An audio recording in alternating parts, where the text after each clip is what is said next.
Ipon po.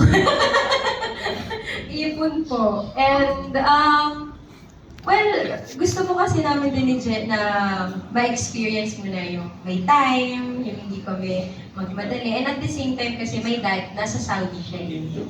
So, bihira lang siya makakabalik. Tsaka, ano. So, there's a lot of factors also, family namin. So, yeah, I think ngayong year naman ano po is the perfect time for us.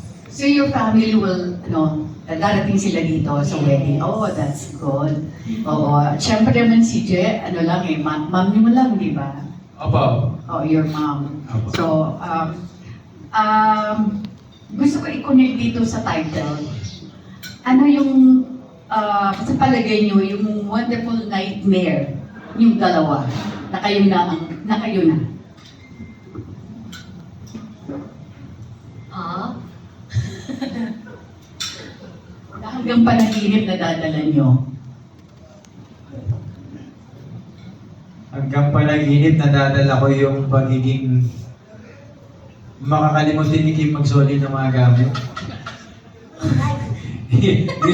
every day kasi yun yung inasikaso ko eh. Pag-isip ko ng umaga, yung mga nakaligtaan niyang isoli sa lalagyan, ako yung sinusoli ko. Sorry. So I think it's the nightmare that I'm learning to love and have a relationship with.